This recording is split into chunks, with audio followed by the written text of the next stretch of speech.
Donc voilà avec Altar qui est Alpha Concret.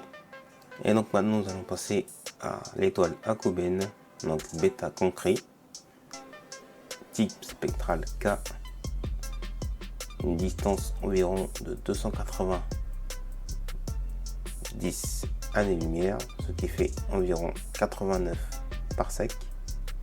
Sa magnitude moins 1,31, une masse de 1,55 celle de notre Soleil, un rayon de 51,66 celle de notre Soleil, la luminosité de 676,7, badass par rapport à notre Soleil, et la température 4095 Kelvin. Et en vue de son spectre, c'est une étoile enrichie en éléments métalliques comme le zinc, le strontium et le barium et plein d'autres. C'est un système multiple composé de deux étoiles distinctes et chacune des étoiles est un système double, dont une naine de classe A située à 5,3 unités astronomiques de sa compagne, orbitant en 6,1 ans, donc 6 ans et 1 mois, pour faire exécuter leur orbite entre elles. Le deuxième couple et le deuxième couple d'étoiles, ce sont deux étoiles naines de classe M, de magnitude 12, orbitant autour du premier couple, donc du premier étoile double, en plus de 600 unités astronomiques en distance et orbitant en 6300 ans. Pour parler du deuxième couple, qui sont deux naines de classe M, de magnitude 12, ils sont à 600 unités astronomiques de l'autre couple double, orbitant en 6300 ans. Et le cancer aussi, c'est plutôt badass. Et donc là, pour faire court, Delta Concret, pareil, un système multiple. Donc je vais détailler l'étoile principale de ce système multiple, mais je vais quand même détailler un tout petit peu.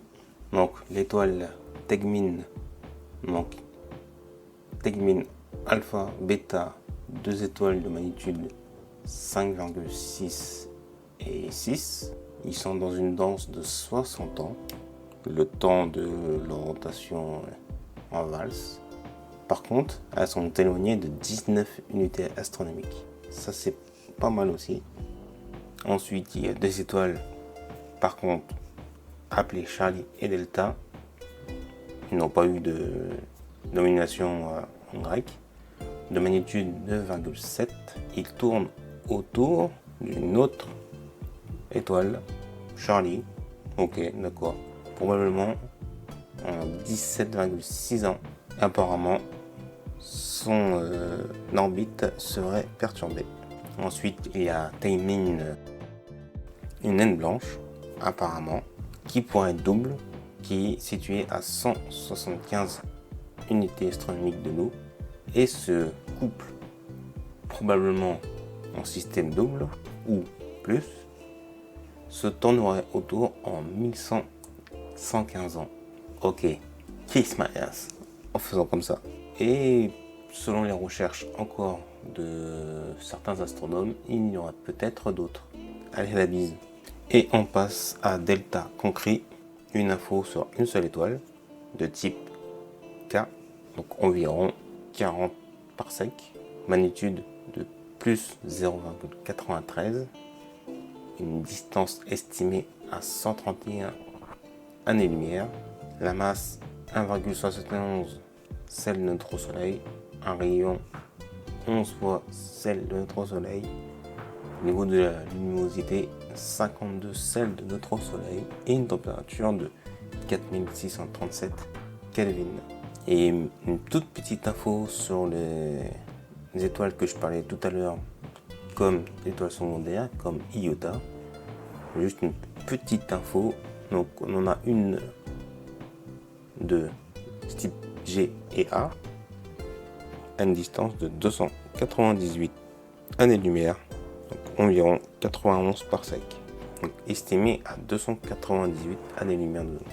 Et Zeta Cancri, un système estimé à 5 étoiles avec 2 de type F, une de type G et 2 de type M. Ce petit beau monde est estimé à 83,4 années-lumière, donc estimé à 25,6 parsecs. Et voilà pour ce petit tour d'horizon pour la constellation du Masque de Mort, ou la constellation de Manu Goldo, le Grand. Petite parité, je pense que certains peuvent se tromper avec la nébuleuse du Cram qui n'est pas du tout dans la constellation ou autour de la constellation du Cancer. Voilà, c'est tout. Donc je vous dis à la prochaine pour la prochaine constellation. N'oubliez pas d'observer la voûte céleste. Ciao.